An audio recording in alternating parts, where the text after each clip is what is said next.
ہمارے کھانے کے پھانکے تھے. جب تک محمد عربی کے قدم ہمارے گھر میں نہ پڑے تھے بے برکتی تھی. ارے قسم ہے اس وحدہ لا شریک کی جس دن سے محمد نے میرے گھر میں قدم رکھا ہے اس دن سے لے کر آج تک کبھی ہم بھوکے نہیں سوئے ہیں, کبھی بھوکے نہیں سوئے ہیں. ارے حد یہ ہے کہ میں نے, ابو طالب کہتے میں نے ایک دن اپنے پوری پریوار کی دعوت کی تھی, صرف 3 روٹیاں تھی. محمد کو میں نے کہا کہ بیٹے آج پورے پریوار کو کھلانے کی ذمہ داری جوابداری تیری ہے.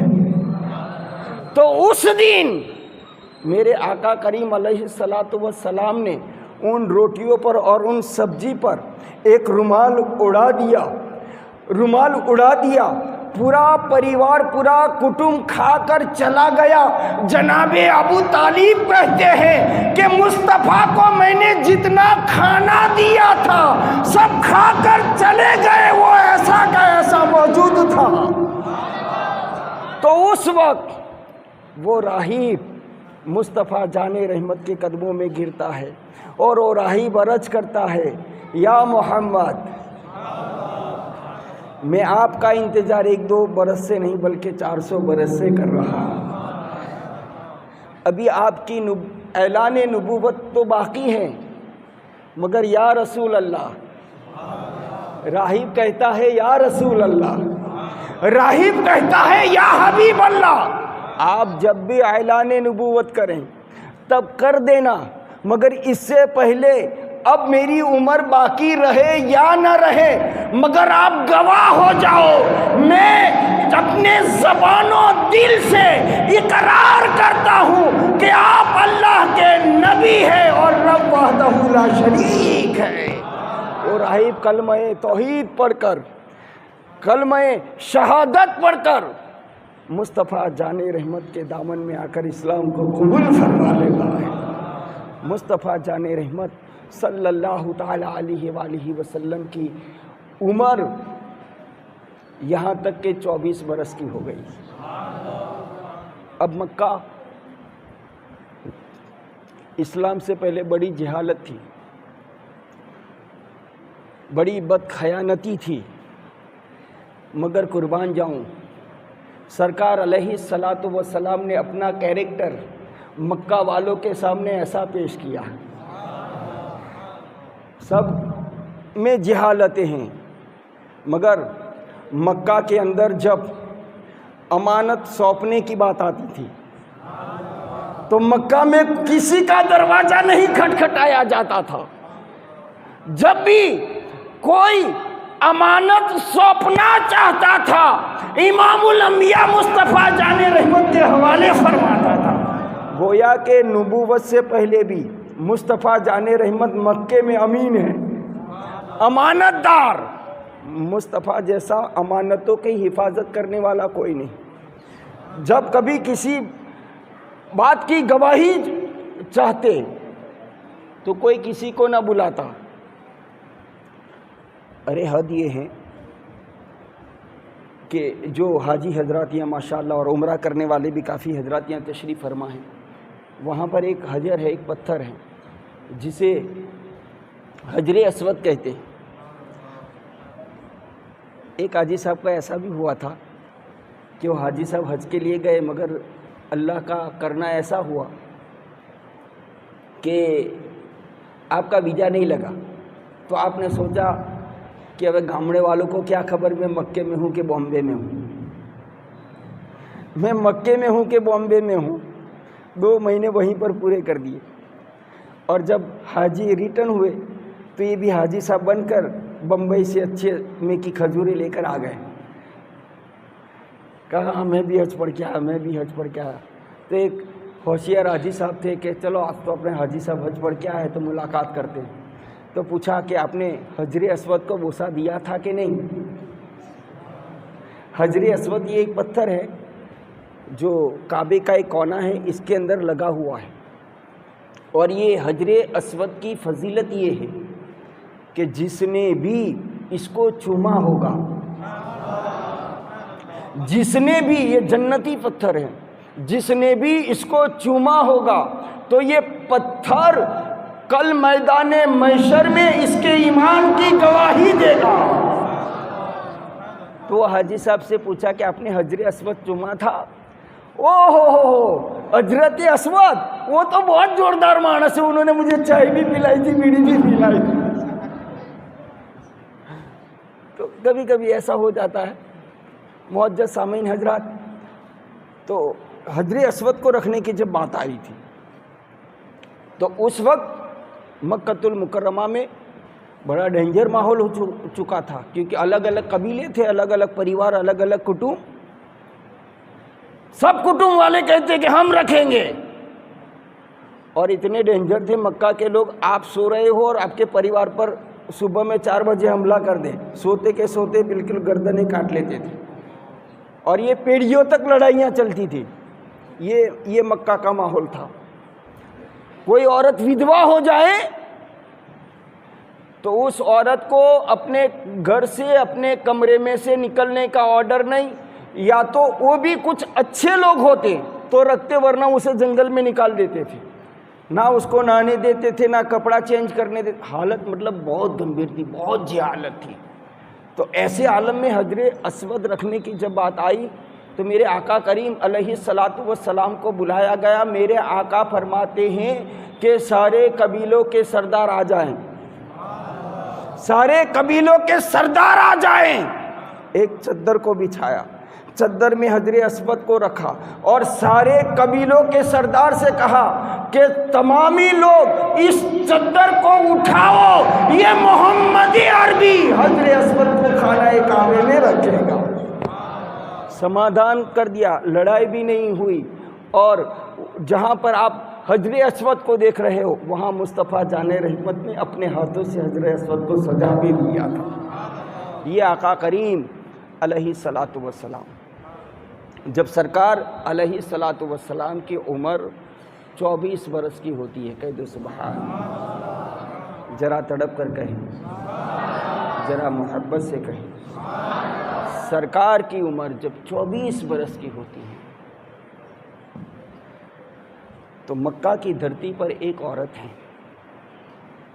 جس کا رتبہ، جس کا دبدبہ، جس کا مقام، مورخین لکھتے ہیں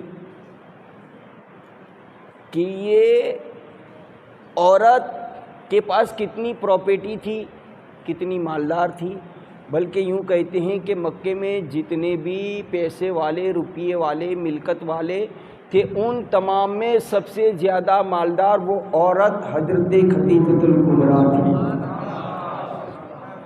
حضرت خدیجۃ الکبریٰ اپنی سہیلی نفیسہ کے ساتھ جناب ابو طالب کے یہاں رشتہ بھیجتی ہے۔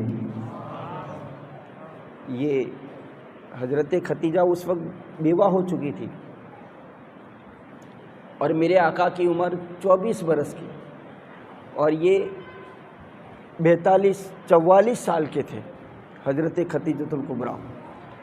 مگر اس کی وجہ یہ بھی تھی کہ جب مکہ میں عالم جہالت کا دور تھا تو جہاں خانہ کعبہ ہے وہاں پر عورتوں کا میلہ بھراتا تھا، عرس بھراتا تھا، یوں سمجھو میلہ بھراتا تھا، تو وہاں صرف عورتیں ہی ہوتی تھیں، مردوں کو آنے کی اجازت نہیں ہوتی۔ عالم جہالت میں بھی مکہ کی عورتوں نے کبھی پردے کو نہیں چھوڑا ہے، ہمیشہ پردے میں رہی ہیں، ہمیشہ پردے میں رہتی تھی۔ تو یہ عورتوں کا میلہ بھرا تھا، وہاں حضرت خدیجۃ الکبریٰ بھی تھی۔ تو ایک راہب آتا ہے اور وہ راہب عورتوں میں آ کر سلام کرتا ہے اور ایک اعلان کرتا ہے، اے عورتوں تیار ہو جاؤ، جسے دنیا کی ملکہ بننا ہے، جسے آخرت کی ملکہ بننا ہے، تیار ہو جاؤ۔ آپ جب وہ راہب جب یہ اعلان کر رہا تھا تو مکہ کی ساری عورتیں اسے گالیاں دے رہی تھی کہ تو یہاں کہاں آ گیا، تو ہماری جگہ پر کیسے آ گیا، مگر حضرت خدیجۃ الکبریٰ اس اعلان کو بڑے دھیان کے ساتھ سن رہی تھی، بڑے ہی توجہ کے ساتھ، بڑے ہی دھیان اور توجہ کے ساتھ سن رہی تھی۔ وہ راہب اعلان کرتا ہے کہ اللہ تبارک و تعالیٰ کا آخری نبی، اللہ کا محبوب اس دنیا میں تشریف لا چکا ہے۔